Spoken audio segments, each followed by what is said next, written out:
हरिः ओं श्री गुरुभ्यो नमः। हरिः ओं।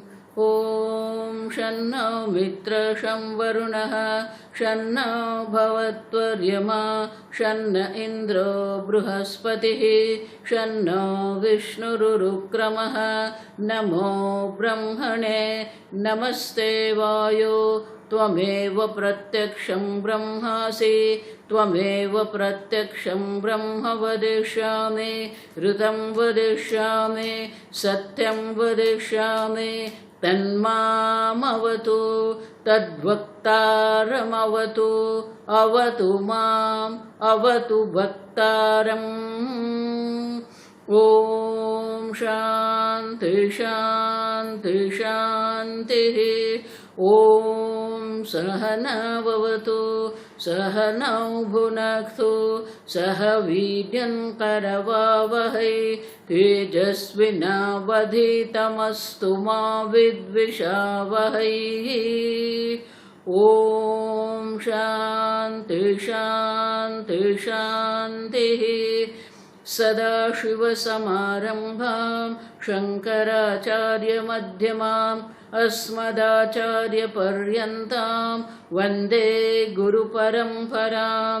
श्रुतिस्मृतिपुराणानाम् आलयं करुणालयं नमामि भगवत्पादं शङ्करं लोकशङ्करं शङ्करं शङ्कराचार्यं केशवं बादरायणं सूत्रभाष्यकृतौ वन्दे भगवन्तौ पुनः पुनः।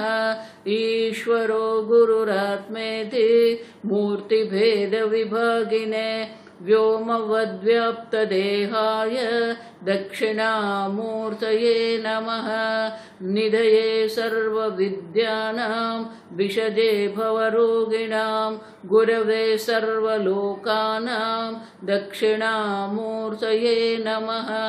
ॐ नमः प्रणवार्थाय शुद्धज्ञानैकमूर्तये निर्मलाय प्रशान्ताय दक्षिणामूर्तये नमः। ॐ नमः श्री शङ्करानन्द गुरुपादाम्बुजन्मने। ॐ नमः श्री शङ्करानन्द गुरुपादाम्बुजन्मने। सविलास महामोहग्राहग्रासैककर्मणे सविलास महामोहग्राहग्रासैककर्मणे।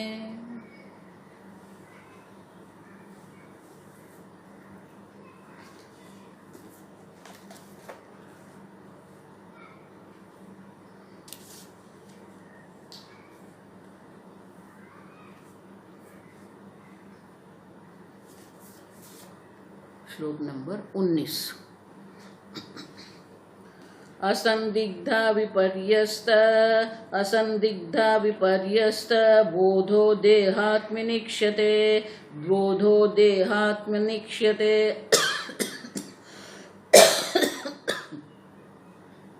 तद्वत् अत्रेति निर्णेतुम् अयमित्यभिधीयते। नेक्स्ट। देहात्मज्ञानवज्ञानं देहात्मज्ञानबाधकम् आत्मन्येव भवेद्यस्य सनेच्छन्नपि मुच्यते।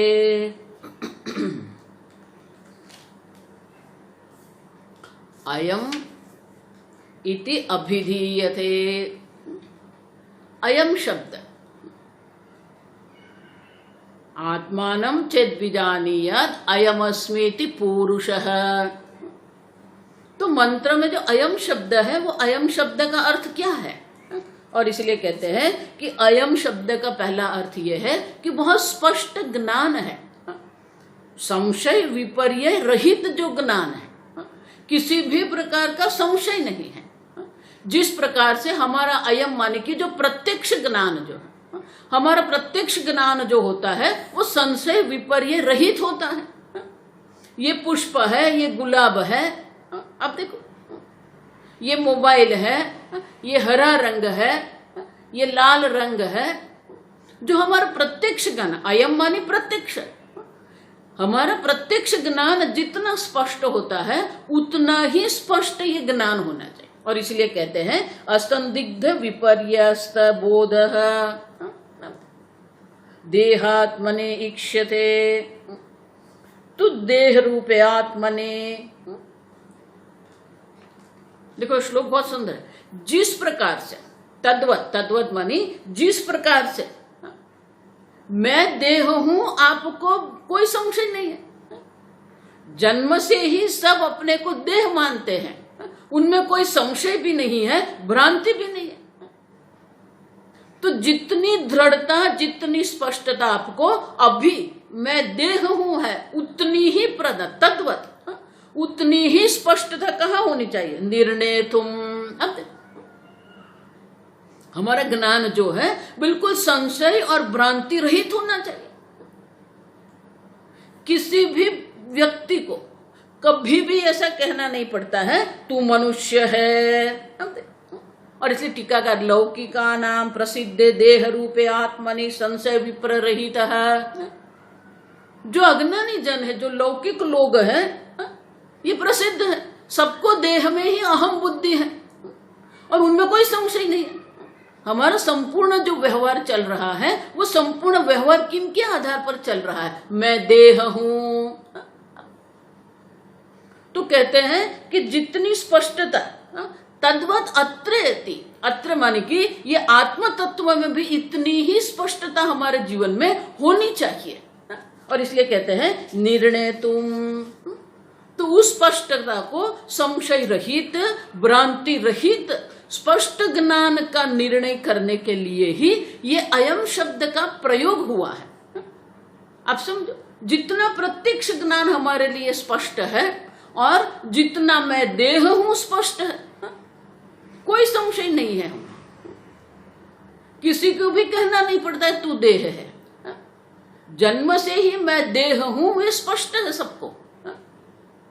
और इसलिए कहते हैं तद्वत ने, उसी प्रकार से अत्र निर्णय तू, उसी प्रकार से ये तत्व ज्ञान में भी हमारा निश्चय होना चाहिए। अयम अस्मीति, मैं पूर्ण ब्रह्म स्वरूप हूं, ये स्पष्टता, इतनी ही स्पष्टता हमारी होनी चाहिए।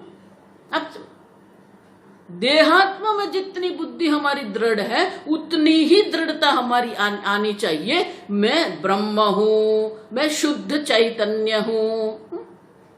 और वो निर्णय कराने के लिए, निर्णय तुम मानी वो निर्णय कराने के लिए ही ये अयम शब्द का प्रयोग किया गया है। और इसलिए कहता है अयमिति अभिधीयते, अयम शब्द का प्रयोग वहां किया है।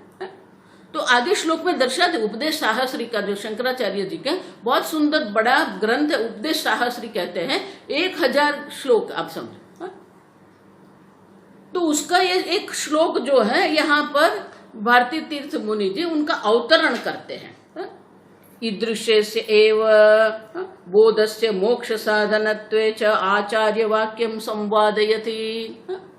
विद्या भारती तीर्थ मुनि जी वो शंकराचार्य जी का जो वाक्य है, शंकराचार्य जी का जो श्लोक, उपदेश साहस्री का जो श्लोक है, वो श्लोक का यहाँ अवतरण करते हैं और कहते हैं जो मैं कह रहा हूं वही उपदेश साहस्री में शंकराचार्य जी भी कहते थे। ईदृशम, इस प्रकार से ही है। आप सुन क्या कहे? देहात्म ज्ञानवत, देहात्म ज्ञानवत, जिस प्रकार से देहात्म ज्ञान हमारा है उसी प्रकार से ज्ञानम देहात्म ज्ञान बाधकम। बहुत सुंदर है। देखो, देहात्म ज्ञान जितना दृढ़ है उतना ही दृढ़ ज्ञान हमें होना चाहिए, मैं पूर्ण ब्रह्म हूं। लेकिन वो जो ज्ञान है वो क्या करेगा? देहात्म ज्ञान बाधकम। अब देखो कितना भी दृढ़ आपको देहात्म ज्ञान है, कितना भी संशय रहित आपको है कि मैं देह हूं, उसका भी बाधक कौन है? ये ज्ञान है। मैं पूर्ण चैतन्य स्वरूप हूं, असंग कूटस्थ हूं। अब देखो, और इसलिए कहते हैं देहात्म ज्ञान का भी ये ज्ञान बाधक है। भले वो देहात्म ज्ञान संशय विपर्य रहित है, लेकिन वो ज्ञान का भी जो बाधक है, वो ज्ञान की भी निवृत्ति कर, बाधक माने निवृत्ति करने वाला है ये। देहात्म बुद्धि पूर्णतः निवृत्त हो जाती है, और इसलिए कहते हैं आत्मनि एव भवेद यस्य। वो जो अहम बुद्धि जो है, उनकी अहम बुद्धि कहाँ होनी चाहिए? आत्मनि एव। आत्मा में अहम बुद्धि कर लो, बाकी सब जगह से हमारा अहम जो है वो हट जाना चाहिए। मैं देह नहीं हूं, आप समझो। बार बार मैं आपको इसलिए कहते रहती हूं कि ये निर्णय आपको करना पड़ेगा। निर्णय तुम इसलिए कहते हैं, ये निर्णय जो है वो निर्णय हमारा होना चाहिए।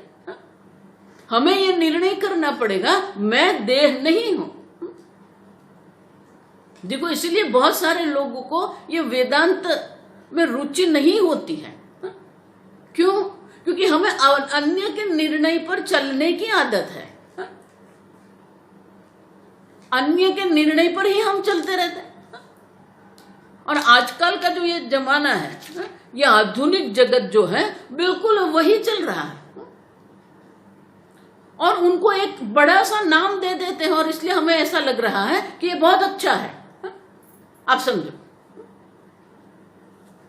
आजकल जो आधुनिक ये जगत जो है, संपूर्ण आधुनिक जगत कहां पर चल रहा है? कंसल्टेंसी उसको कहते हैं।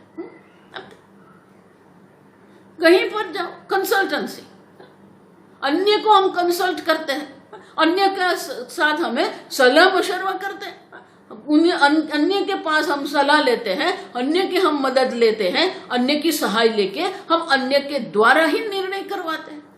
अब देखो, अन्य के निर्णय पर चलने की हमें आदत पड़ गई है। अब समझो, और इसलिए कहते हैं तद्वत अत्रेति निर्णय तुम। अब निर्णय आप करो। अन्य के निर्णय पर आप चलते रहते हैं, और अन्य के निर्णय से ही हम जीवन जीते हैं। और इसलिए कहते हैं कि आत्मनि एव, जिस प्रकार से देहात्म ज्ञान है, वो देहात्म ज्ञान का भी जो निवृत्ति करने वाला बाधक जो ज्ञान है, आत्मनि एव, आत्मा में ही होना चाहिए। अयम अस्मि, अयम ब्रह्म अहम अस्मीति, मैं पूर्ण ब्रह्म स्वरूप हूं। अब हम देख के गए, बाहर कितनी भी परिस्थितियां बदलती रहती हैं, बाहर कितने भी अनेक प्रकार के संजोग होते रहते हैं, बाहर से परिवर्तन होता रहता है। देह में परिवर्तन है, इंद्रिय में परिवर्तन है, मन में परिवर्तन है, बाह्य जगत में भी परिवर्तन है, संबंध में भी परिवर्तन है। आप समझो, वही का वही संबंध नहीं है आपका। वो संबंध भी बदलते हैं, देश बदलते हैं, संबंध बदलते हैं, लेकिन जो मैं हूं वो क्या है? वो निर्विकारी चैतन्य मैं हूं। जागृत आदि, आप देखो, जीव क्या है? जागृत आदि विमोक्षांत है। जागृत अवस्था में अहम बुद्धि करके बैठे, मैं जाग गया, मैं सोता हूं, मैं स्वप्न देखता हूं, सब में वो मैं हूं। अब मैं हूं वो तो कहीं नहीं जाता है। इसलिए कल मैंने कहा, जो है वो तो मैं हूं है, सदैव आसित। आप समझो, और इसलिए कहते हैं आत्मनिएव भवेद यस्य, जिसका, यस्य माने जिसका इस प्रकार से बोध हो जाता है आत्मा में, मैं पूर्ण ब्रह्म स्वरूप हूं। जितना देहात्म बुद्धि जितनी हमारी दृढ़ है, दृढ़ ही नहीं, आप समझो, जितनी देहात्म बुद्धि हमारे लिए सहज है, बहुत सहज है, कोई किसी को हमें पूछना नहीं पड़ता है, किसी के पास हमें कोई कंसल्टेंसी नहीं करनी पड़ती है, मैं मनुष्य हूं, नहीं। जितनी सहजता अभी आपको देहात्म बुद्धि में है, उतनी ही सहजता हमें वो मैं पूर्ण ब्रह्म में होनी चाहिए। और इसलिए ये अयम शब्द का प्रयोग है। अब समझो, अयम अस्मीति। और इसलिए कहते हैं कि एक बार जिसको इस प्रकार से दृढ़ ज्ञान हो जाता है, जिसकी आत्मा में अहम बुद्धि हो जाती है, तो क्या होता है, सन इच्छन्नपि मुच्यते, उनकी इच्छा न हो तो भी उनको मोक्ष की प्राप्ति हो जाती है। आप समझो, क्योंकि जब तक देहात्म बुद्धि है, जब तक जीव भाव है, तब तक ये जन्म मरण का चक्र चलता रहेगा। लेकिन जब ये देह से ही अहम बुद्धि हट गई, स्थूल देह मैं नहीं हूं, सूक्ष्म देह भी मैं नहीं हूं, एक बार देह से बुद्धि हट गई तो उनकी इच्छा हो कि न हो, उनको मोक्ष की प्राप्ति अवश्य होती है। और इसलिए कहते हैं भवेद यस्य, जिसका ये ज्ञान हो, जिसको ये आत्मा में दृढ़ ज्ञान हो जाता है, स न इच्छन्नपि, इच्छा न करते हुए भी मुच्यते, उनको मोक्ष की प्राप्ति अवश्य होती है। अब देखो, इसलिए स्वामी जी कहते हैं वेदांत इज अ विजन, वेदांत एक दृष्टि है, लेकिन वो जो दृष्टि है उसमें क्या करना है, शिफ्टिंग द विजन। देह में अहम बुद्धि है, वहां से हटा के हमें आत्म तत्व में अहम बुद्धि करनी है। आप समझो, you to shift your vision. एक बार आपकी दृष्टि बदल गई, फिर आप जहां पर भी है आनंद में ही रहेंगे। ये दृष्टि बदलना ही वेदांत है।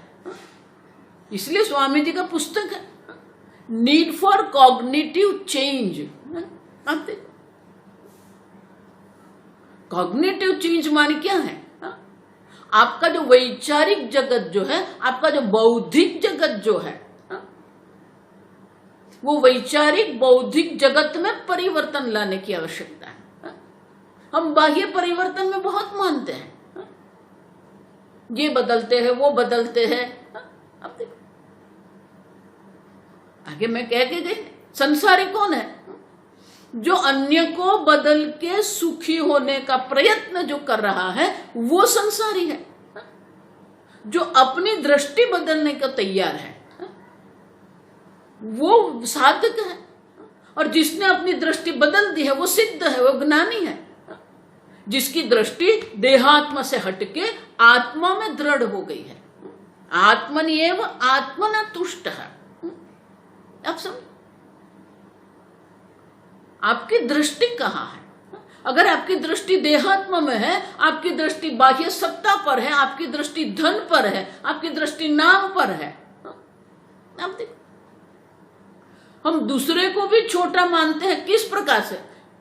हमारे धन की दृष्टि से, हमारे ज्ञान की दृष्टि से, हमारी सत्ता की दृष्टि से। बहुत सारे ऐसे लोग हैं जो अपने धन, अपनी दृष्टि, अपनी सत्ता, अपना पद, उनके आधार पर अन्य को क्या मानते हैं, वो छोटा मानते हैं। कोई छोटा नहीं, कोई बड़ा नहीं। आप समझो, देखो ये जो पद के कारण अपने को महान मानने वाले जो है ना, जब वो पद हट जाता है, सत्ता के कारण अपने को महान मानते हैं, जब सत्ता ही हट जाती है। आप समझो ये ठीक से, क्योंकि ये जगत तो परिवर्तनशील है, परिवर्तन होता ही रहेगा। धन है, संपत्ति है, सत्ता है, नाम है, प्रसिद्धि है। आप कितनी भी प्रसिद्धि लेके बैठ जाओ, लेकिन वो प्रसिद्धि जो है वो परिवर्तनशील है। एक दृष्टि से आप महान हैं, दूसरी दृष्टि से आप देखेंगे तो आपको समझ में आएगा उनका कोई लाभ ही नहीं है। आप देखो, जिसको आप महान मानते हो वो एक दृष्टि है। आप समझो, इसीलिए स्वामी जी का पुस्तक है नीड फॉर कॉग्निटिव चेंज। बौद्धिक दृष्टि से आप में परिवर्तन आना चाहिए, लेकिन वो परिवर्तन कब आता है? स्वामी जी हमेशा कहते थे, जो बौद्धिक दृष्टि में हमें परिवर्तन अगर लाना है तो पहला उनकी पहली जो शर्त है वो क्या है? पहली शर्त यह है कि हमारे अंदर बौद्धिक प्रामाणिकता होनी, इंटेलेक्चुअल ऑनेस्टी। स्वामी जी कहते हैं बौद्धिक प्रामाणिकता मानी कि हमारे अंदर जो दोष है वो हम स्वीकार करते हैं। कई लोग ऐसे हैं, नहीं मुझे कुछ बदलने की आवश्यकता, ठीक है। अब सब जब तक आपका बौद्धिक परिवर्तन नहीं होगा तब तक ये देहात्म बुद्धि से आत्मबुद्धि होने वाली नहीं है। आप समझो, संपूर्ण वेदांत शिफ्टिंग द विजन। आप देखो, ये जगत में ही आप जब अपना जीवन जो है वो परिवर्तित करने को तैयार नहीं है तो फिर आपका आंतरिक जगत तो आप कैसे परिवर्तित करें? Need for cognitive change. आप समझो, यही कह रहे हैं यहां पर। निर्णय, तुम जो निर्णय मानी क्या है? आपका निर्णय मानी कि अभी आपका निर्णय है मैं देह हूं, बहुत सहज है। अब वो निर्णय आपको बदलना है। मैं आत्मनि एव, अब देखो मैं पूर्ण ब्रह्म स्वरूप हूं, मैं निर्विकारी हूं। एव आत्मनि एव भवेद् यस्य, जिसकी वो बुद्धि आत्मा में अहम बुद्धि हो जाती है, सह न इच्छन अपि मुच्यते, इच्छा न हो तो भी उनका मोक्ष हो ही जाता है। अब देखो ये विजन शिफ्ट करना है। और देखो इसलिए भगवान दूसरे अध्याय के अंतिम श्लोक में भगवान कहते हैं स्थित्वास्याम अंत काले भी, जीवन की अंतिम अवस्था में भी अगर आपने ये शिफ्ट कर दिया, स्थित्वा, ये शिफ्ट अगर हो गया, ब्रह्म निर्वाण मृच्छति, उनको ब्रह्म निर्वाण की मोक्ष की प्राप्ति अवश्य होती है। आप सब,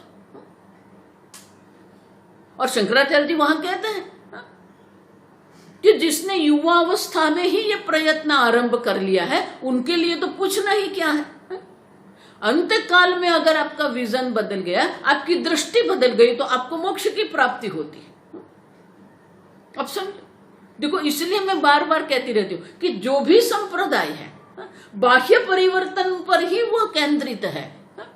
या तो वो आपके शरीर को बदलते हैं, आपको मन का बदलते हैं। अब देखो मनोचिकित्सक जो है, मनोवैज्ञानिक लोग जो है, वो क्या कर रहे हैं? आपके मन की एक विशेष अवस्था प्राप्त कराने का वो प्रयत्न करते हैं। अब समझ, योग करते हैं आपके शरीर की एक विशेष अवस्था, प्राणायाम करते हैं प्राण की एक विशेष अवस्था। अब देखो तो बाह्य जगत की परिवर्तन की ही बात करते हैं सब लोग। यज्ञ कर रहे हैं, यज्ञ कर्म आप कर रहे हैं, यज्ञ कर्म के द्वारा पुण्य की प्राप्ति हो जाएगी। पुण्य की अगर प्राप्ति हो गई तो पुण्य के द्वारा मैं स्वर्ग में जाऊंगा। समझ रहे हो? हम बाह्य परिवर्तन के द्वारा सुखी होने का प्रयत्न करते हैं, बाह्य परिवर्तन से हम शांति की अनुभूति करने का प्रयत्न कर रहे हैं। लेकिन शास्त्र ये कहते हैं कि आप अपनी दृष्टि बदल दो। आपकी दृष्टि अगर नहीं बदली है तो कुछ भी नहीं बदला। अब देखो तो आपकी दृष्टि में जो शिफ्ट होना चाहिए, स्वामी जी दृष्टांत देते हैं, मैंने भी दृष्टांत दिया। अब देखो सामान्य परिवार का बेटा है, सामान्य परिवार का है, लेकिन माता पिता ने मेहनत करके बेटे को इंजीनियर बनाया। वो बहुत बुद्धिमान था और गोल्ड मेडल भी उनको मिला, सुवर्ण पदक भी उनको प्राप्त हुआ इंजीनियरिंग में। और आजकल जो चलता है ऑन कैंपस, कॉलेज से ही उनका नौकरी उनको मिल जाती है। तो उनको लार्सन टोब्रो में मिल गई नौकरी। अब जैसे ही उनको लार्सन टोब्रो में नौकरी मिल गई, उनकी अपने बारे में दृष्टि क्या हो गई, बदल गई। पहले एक सामान्य घर का, सामान्य परिवार का वो एक बेटा था। अब देखो सामान्य परिवार का पुत्र था वो, अब इंजीनियर बन गए। इंजीनियर बन के वो एलएनटी में उनको इंजीनियर की नौकरी मिल गई। अब उनकी दृष्टि अपने बारे में बदल गई। आप समझो, शिफ्ट हो गए। मैं एल&टी का एम्प्लॉई हूं, अब देखो उतना ही नहीं, 6 महीने में उनके बॉस ने देख लिया ये तो बहुत ही बुद्धिमान है, तो उनको प्रमोशन भी दे दिया। नए रास्ते बनाने का कॉन्ट्रैक्ट मिला था तो उनको सुपरवाइजर बना दिया वहां पर एनजी। बोला कि ये सब सुपरविजन आपको करना है, आयोजन आपको करना है, क्या चाहिए कितना चाहिए आप निर्णय करो। अब देखो, अब 6 महीने के बाद जब वो घर पर आएगा तो उनका जो व्यक्तित्व है वो परिवर्तित हो गया। उनके माता पिता को ऐसा लगेगा ये मेरा बेटा बदल गया। क्यों? क्योंकि वो दृष्टि में परिवर्तन है। आप समझो, पहले मैं एक सामान्य परिवार का पुत्र हूं, अब क्या हो गया, मैं एल&टी का एम्प्लॉई हूं। आप समझो ये, तो उनको अपने अंदर ये परिवर्तन लाना पड़ता है। एक बार वो परिवर्तन आ गया, उसी प्रकार से आपको भी वो परिवर्तन लाना है अपने आप में। मैं पूर्ण ब्रह्म हूं। अब देखो, निर्णय तो वो निर्णय कराने के लिए ही श्रुति माता अयम शब्द का प्रयोग करते हैं। आप देखो, आपकी दृष्टि बदल दो आप। बाह्य जगत तो वैसा कि वैसा ही है। स्वामी जी हमेशा कहते थे कि पहले मैं ऐसा सोचता था कि ये वेदांत जो है बदल देता है सब कुछ। जब तक व्यक्ति स्वयं अपने को बदलने का निर्णय नहीं करती है तब तक कुछ नहीं बदलता। आपको निर्णय करना पड़ेगा कि मुझे बदलना है, मेरी दृष्टि बदलनी है मुझे। अब देखो, क्योंकि हमारा जीवन जो है वो क्या है, whole life is nothing but series of decision. हमारा निर्णय ही हमारा जीवन है। हमने निर्णय कर दिया मुझे डॉक्टर बनना है, आप डॉक्टर बन गए। आपने निर्णय कर लिया मुझे इंजीनियर बनना है, आप इंजीनियर बन गए। अब देखो, आपका निर्णय ही आपका जीवन है। उसी प्रकार से आपका अपने बारे में जो निर्णय है वो आपको बदलना है। आत्मनि एव भवेद्यस्य, आत्मा से अन्य कोई स्थान पर उनकी अहम बुद्धि नहीं है। आप समझो, और वो जो ज्ञान है, वो जो दृष्टि है, वो क्या है, देहात्म ज्ञान बाधकम। ये देहात्म ज्ञान जो है उनका निवृत्ति करने वाला है, उनका बाध करने वाला है। आप समझो, और इसलिए कहते हैं आत्मनि एव ब्रह्मास्मीति ज्ञानम यस्य जायते। पहले देह आत्मा वो सहज था, सर्वसामान्य जन के लिए मैं देह हूं वे बहुत सहज है। देखो, इसलिए मैं देह हूं उसको मुख्य अहम कहा है वहां पर। और जिसको ज्ञान हो गया है मैं पूर्ण ब्रह्म हूं, तो आपका अहम जो है वो देह से, इंद्रिय से, मन से, बुद्धि से हटकर अब आत्मा मात्र में आ गया है। और वो आत्मा क्या है, संपूर्ण जगत का अधिष्ठान है। संपूर्ण जगत को जो सत्ता और स्फूर्ति प्रदान करने वाला जो चैतन्य है, जो निर्विकारी चैतन्य है। अब समझो, ये विकारी जगत जो है वो सापेक्ष जगत है। सापेक्ष जगत का अधिष्ठान है वो निरपेक्ष निर्विकारी जगत है जो आप है। अब देखो, आप देह नहीं हो माने आप पूर्ण हो, आप निरपेक्ष हो, आप निर्विकारी हो। कल जो मैंने कहा न करना पड़ेगा। मनोबुद्धि अहंकार चित्तानि न च श्रोत्र जिह्वे, वो अहम को हटाते जाना है। और फिर जो अहम रहेगा वो क्या है, चिदानंद रूप शिवोहम शिवोहम। वो चैतन्य स्वरूप जो आनंद स्वरूप में हूं। हमने आनंद जो है वो पद में, परिवार में, प्रसिद्धि में रखा है।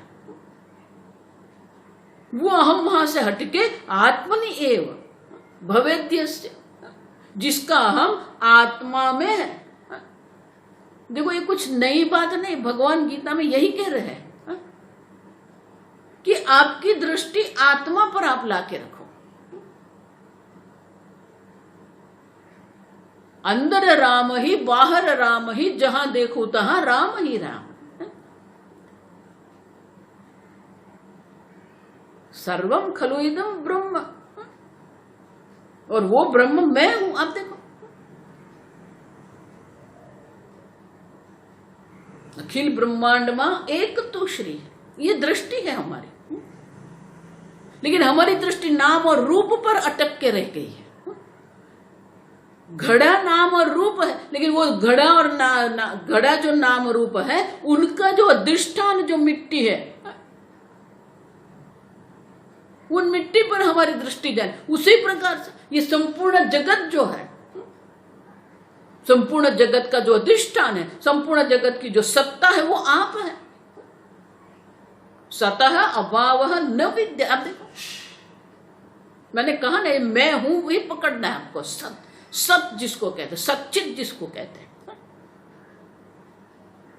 सत्स्वरूप आप है। संपूर्ण जगत का अधिष्ठान आप है।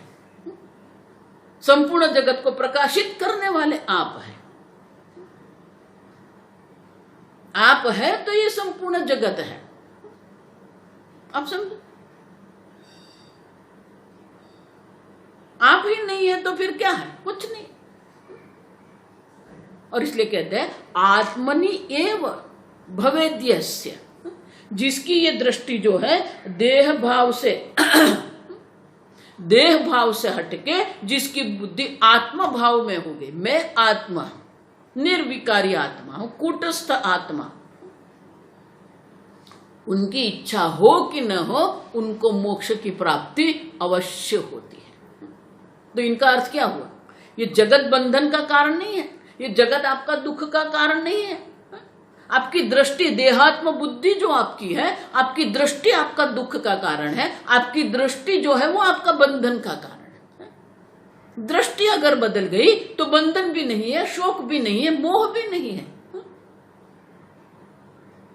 अब देखो, अगर स्थान परिवर्तन से आपको ज्ञान होता है, देखो बार बार मैं इसलिए कह रही हूं कि बहुत सारे लोग हैं, एक दो नहीं, सब लोग ऐसा ही मानते हैं कि हम परिवर्तन करके सुखी हो जाएंगे।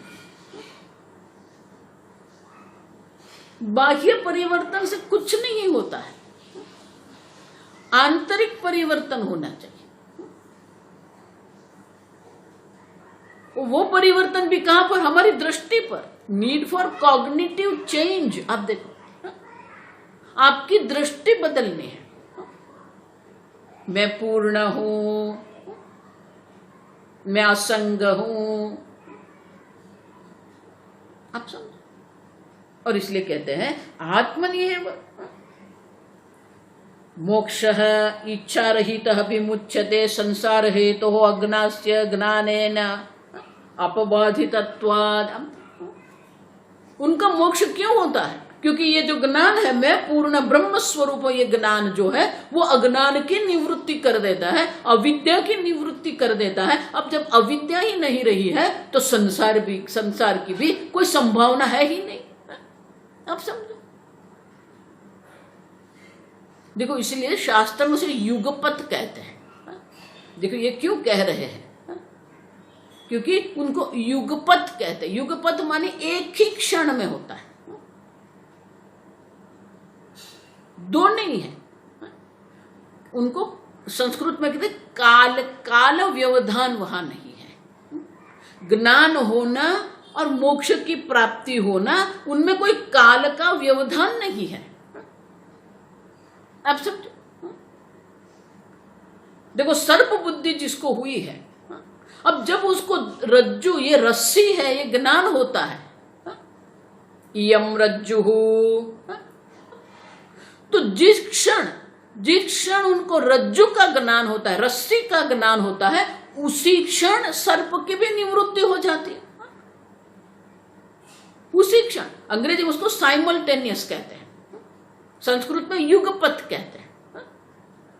तो जिस क्षण आपकी दृष्टि आत्मा पर दृढ़ हो गई, उसी क्षण आपको मोक्ष की प्राप्ति है। ऐसा नहीं है पहले ज्ञान होगा बाद में फिर मोक्ष होगा, नहीं, युगपत है ये। और इसीलिए कहते हैं कि जिसकी दृष्टि आत्मा पर हो गई, आत्मनिएव, उसको इच्छा हो कि नहीं हो, उसको मोक्ष की प्राप्ति हो ही जाती है, क्योंकि युगपत है, एक साथ है। लकड़ी काटना और दो करना, तो लकड़ी काटना वही उनका दो टुकड़े करने का है। अब देख, युगपत है, एक साथ है। और इसलिए कहते हैं सह न इच्छन अपि, उसकी इच्छा हो कि नहीं हो, उनको मोक्ष की प्राप्ति हो जाती है, क्योंकि ज्ञान और मोक्ष जो है वो युगपत है, एक ही क्षण में है। और ज्ञान भी कोई देरी की बात नहीं है, आप समझो ठीक से ये। जो आपको समय लगता है, जो काल का जो व्यवधान जो है, काल का जो अंतर है, वो ज्ञान के लिए नहीं है। ज्ञान भी हमेशा शीघ्र ही होता है। आप मुझे सुनते हो और आप समझते हो। अब देखो, ज्ञान जो है वो तत्काल होता है, बाद में नहीं होता है। और जब ज्ञान तत्काल है तो मोक्ष भी तत्काल ही है। समझ रहे हो? तो इसलिए कहते हैं कि जो ज्ञान है, आपको दृष्टि बदलनी है। जिस प्रकार से देह में आत्मबुद्धि आपकी है, उसी प्रकार से पूर्ण ब्रह्म में जब आपकी आत्मबुद्धि हो जाएगी। देखो, मैं बार बार आपको कहती हूं, ज्ञान में कोई काल का अंतर नहीं है, देरी ज्ञान में नहीं है। ज्ञान हमेशा तत्काल ही होता है, लेकिन हमारा अंतःकरण का हमें निर्माण करना है। हमारा अंतःकरण अगर तैयार नहीं है, भगवान भी वही कहते हैं, जो हमें जो समय लग रहा है, वो समय ब्रह्म ज्ञान के लिए नहीं रहना है, हमारे अंतःकरण के निर्माण के लिए, विवेक के लिए हमें ये समय लगता है। यदा ते मोह कलिलम बुद्धि व्यतितरिष्यति, एक बार ये मोह छूट गया, वैराग्य की प्राप्ति हो गई। बुद्धि आशु पर्यवतिष्ठति, आशु माने तत्काल, शीघ्र। एक बार ये वैराग्य हो गया, आपकी बुद्धि जो है वो आत्म तत्व में अवश्य दृढ़ हो जाएगी। महाराज श्री इसलिए हमेशा कहते थे, जो समय जो है वो समय ब्रह्म ज्ञान के लिए नहीं है, जो समय है वो व्यक्तित्व का निर्माण के लिए है। हमारी दृष्टि जो हमें बदलनी है, ये दृष्टि शिफ्टिंग विजन जो है, माने कि अपने अंदर परिवर्तन लाना है। एक बार हमारा व्यक्तित्व का निर्माण हो जाता है, एक बार हमारे अंदर ये परिवर्तन आ जाता है, फिर ज्ञान के लिए कोई देरी नहीं है। देखो, इसलिए संपूर्ण भगवत गीता आप देखो, कर्मयोग के लिए इतने सारे श्लोक हैं, भक्ति के लिए इतने सारे श्लोक हैं, शरणागति के लिए कितने सारे श्लोक भगवान कहते हैं। क्यों? क्योंकि वो व्यक्तित्व का निर्माण आवश्यक है। इति श्रीमद्भगवद्गीतासु उपनिषत्सु ब्रह्म विद्यायाम योग शास्त्रे, ब्रह्म विद्या ये मुख्य विषय है, लेकिन ब्रह्म विद्या की प्राप्ति कब होती है? योग शास्त्रे। ये योग है, हमारा व्यक्तित्व का निर्माण करना पड़ेगा। हमारा व्यक्तित्व का निर्माण जब तक नहीं होगा, और व्यक्तित्व का निर्माण दूसरे श्लोक से ही भगवान ये कह रहे हैं, आप समझो। त्रैगुण्य विषय वेदा नैस्त्रैगुण्यो भवार्जुन, ये तीन गुणों में हम क्या करते रहते हैं? घूमते रहते हैं। और आजकल ये सब लोग जो है ना, ये योग वाले, सात्विक भोजन, अब ये सात्विक के पीछे ऐसे पड़ गए हैं। हम सात्विक आहार लेना है, सात्विक जीवन है, अच्छा है, ठीक है। जो सात्विक सात्विक कर रहा है उसको भी 6 घंटे सोना पड़ता है, तो वो जो निद्रा है वो तो तामसिक है। 24 घंटे कोई सात्विक नहीं होता है, आप समझो। ये हम एक विषय में ऐसे लपेट के बैठ जाते हैं। निद्रा भी आवश्यक है, प्रवृत्ति भी आवश्यक है। जो बहुत सात्विक की बात करता है तो वो क्या 24 घंटे जागता रहता है? नहीं, उसको भी सोना है। तो जो निद्रा है वो तो तमस है, आप समझो। जीवन में तमस भी आवश्यक है। जब तक आपको अच्छी निद्रा नहीं आएगी तब तक आपका मन प्रसन्न नहीं रहेगा, आप समझो। आपके मन को प्रसन्न रखना है तो योग्य काल, निद्रा भी आवश्यक है, भोजन भी आवश्यक है। युक्ताहार विहार से युक्त चेष्ट से कर्मसु, आप देखो, आपका आहार, आपका विहार, आपकी चेष्टा, युक्त स्वप्नावबोध से, योग्य प्रमाण में जागना, योग्य प्रमाण में निद्रा लेना, यह भी आवश्यक है। बहुत सारे लोग मुझे पूछते, स्वामी जी आप 3:30 बजे उठ जाते हो।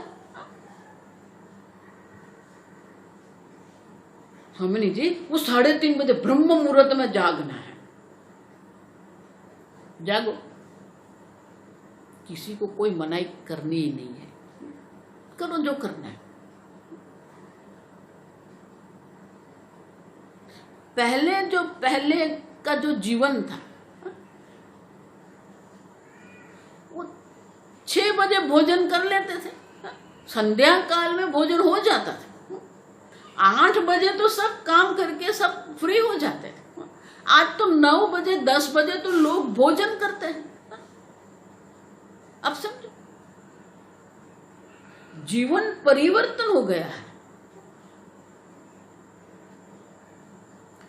आवश्यक ये नहीं कि आप 3:30 बजे उठते हो, आवश्यक ये नहीं कि आप 6 बजे उठते हो। आवश्यक ये है आप जब उठते हो तो आपका मन प्रसन्न है कि नहीं, आपको मन के योग्य प्रमाण में आराम मिला कि नहीं।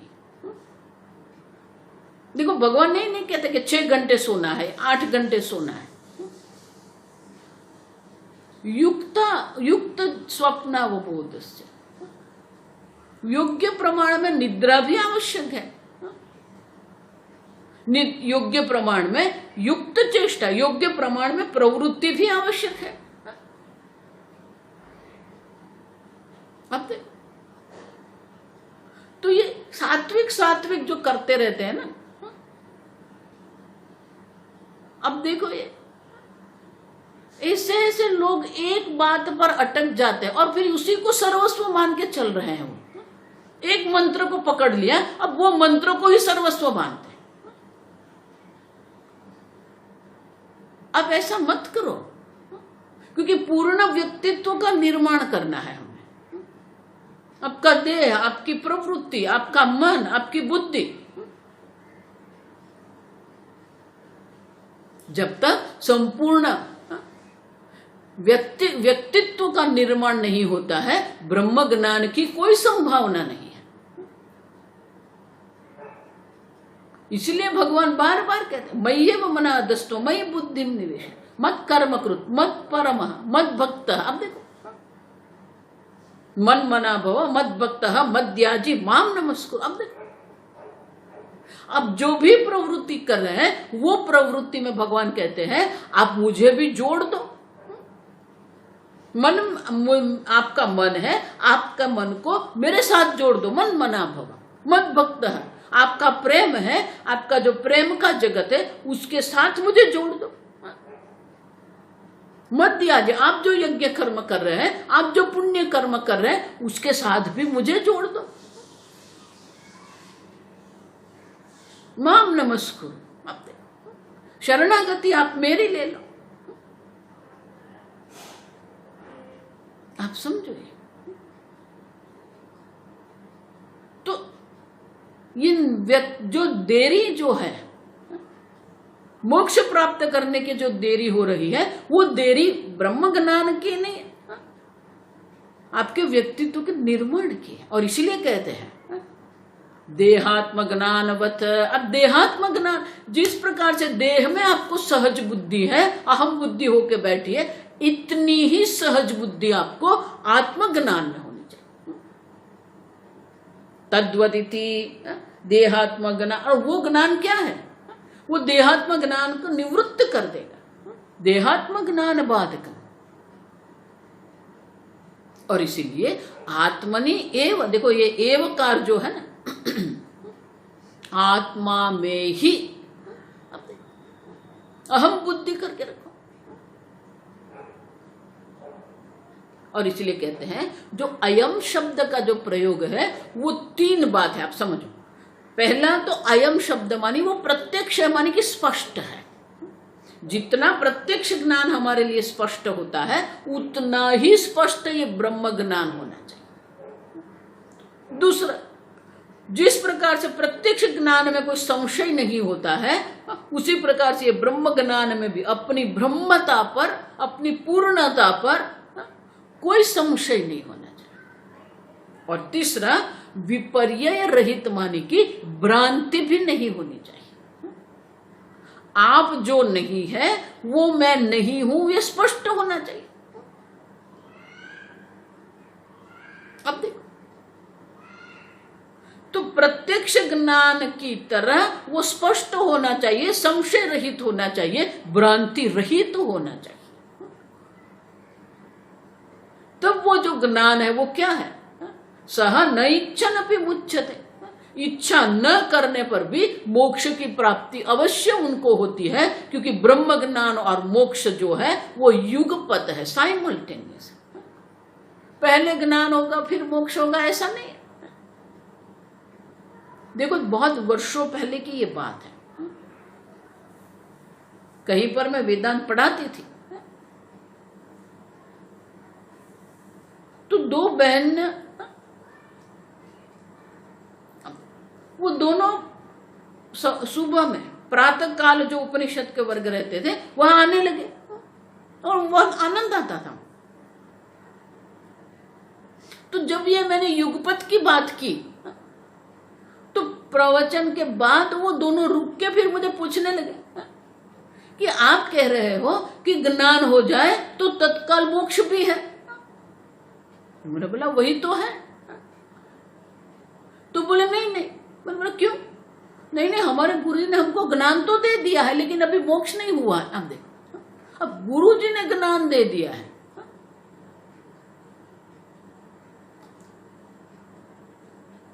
अब कोई उनका गुरु है, वो गुरु ने उनको ज्ञान दिया है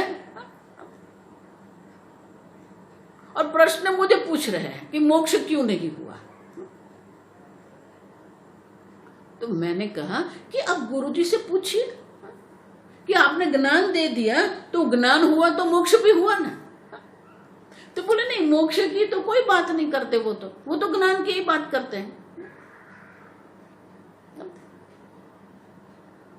ये आधा जो होता है ना वो डेंजरस होता है। और इसीलिए कहते हैं कि ज्ञान और मोक्ष एक साथ है। आप देखो, आत्मनि भवेत् यस्य सह नैच्छन अपि मुच्यते। जिसको ये ज्ञान हो जाता है, जिसकी दृष्टि में परिवर्तन आ जाता है, देहात्म बुद्धि की जिसकी निवृत्ति हो जाती है, मैं पूर्ण ब्रह्म हूं जिसकी दृष्टि हो जाती है, उनको मोक्ष अवश्य प्राप्त होता है। आप समझ, ज्ञान और मोक्ष 2 नहीं है।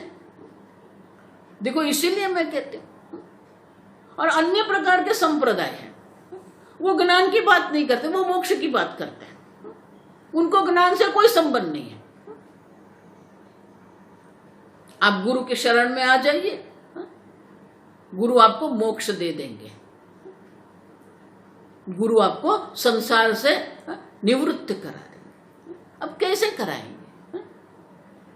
अब देखो, कोई ज्ञान की बात करता है लेकिन मोक्ष का उनका कोई संबंध नहीं, दूसरा मोक्ष की बात करता है उसे ज्ञान से कोई संबंध नहीं है। अब देखो, और इसीलिए यहां कहते हैं ये ज्ञान और मोक्ष का जो संबंध है वो भी हमारे लिए स्पष्ट होना चाहिए। जिसको एक बार में पूर्ण ब्रह्म हुए दृष्टि प्राप्त हो गई उनको मोक्ष भी अवश्य प्राप्त है। इसीलिए भगवान कहते हैं स्थित्वा श्याम अंत काले भी ब्रह्म निर्वाण मृच्छति। जिनकी दृष्टि या मैं पूर्ण ब्रह्म उसमें स्थित हो गई उनको ब्रह्म निर्वाण की मोक्ष की प्राप्ति भी अवश्य होती है। अर्जुन, अब समझो ये सब मात्र एक श्लोक नहीं है, वाक्य नहीं है, इनके पीछे जो उद्देश्य है वो भी हमें समझना है कि ज्ञान हो जाता है तो तत्काल मोक्ष भी अवश्य है। उनकी इच्छा हो कि न हो मोक्ष प्राप्त हो ही जाता है। और तीसरा एक वो भक्ति संप्रदाय चल रहा है, नहीं हमें तो मोक्ष की आवश्यकता ही नहीं, हमें मोक्ष नहीं चाहिए। अब समझो लोग क्या बोलते हैं, नहीं नहीं हमें मोक्ष की इच्छा है ही नहीं। आप समझ गए? इसलिए मैंने कहा स्वामी जी कहते थे कि बौद्धिक प्रामाण्य भी आवश्यक है, प्रामाणिकता। कौन कहता है मोक्ष की इच्छा नहीं है? सबको मोक्ष की इच्छा है। मोक्ष पुरुषार्थ है, आप समझो। पुरुषार्थ माने कि मनुष्य जिसकी इच्छा करता है उसे पुरुषार्थ कहते हैं। धर्म अर्थ काम और मोक्ष चारों पुरुषार्थ है, आप समझो। कोई ऐसा नहीं कह सकता मुझे मोक्ष नहीं चाहिए। मोक्ष पुरुषार्थ है। पुरुषेण अर्थ्यते प्रार्थ्यते इति पुरुषार्थ। मनुष्य के द्वारा जिनकी इच्छा होती है, मनुष्य जिसकी इच्छा करता है उसे पुरुषार्थ कहते हैं। अर्थ की भी हमें इच्छा है, काम की भी हमें इच्छा है, धर्म की भी हमें इच्छा है, और मोक्ष भी हमारा पुरुषार्थ इच्छा है हमारी। आप समझो। कोई ऐसा जब कहता है तो वो समझता ही नहीं वो क्या कह रहा है। आप समझ रहे? जो व्यक्ति की इच्छा है वो तो मोक्ष ही है, मुक्ति ही है। बंधन किसी को पसंद नहीं है। देखो इसीलिए स्वराज्य सिद्धि करके ग्रंथ है। आप जो इच्छा कर रहे हो तो स्वराज्य की इच्छा है, स्वतंत्रता की इच्छा है। परतंत्रता किसको पसंद है? परतंत्रता किसी को नहीं चाहिए। जो इच्छा है वो तो मोक्ष की इच्छा है, लेकिन वो मोक्ष का साधन जो है वो ब्रह्म ज्ञान है। आप समझो। और इसीलिए कहते हैं कि जिसको ये ब्रह्म ज्ञान हो जाता है उनको मोक्ष भी प्राप्त हो ही जाता है। आप समझो। कोई कर्म में समर्पित है, कोई ज्ञान में समर्पित है, कहां कहां लोग समर्पित होकर बैठे, वो अटक गए। आप समझो।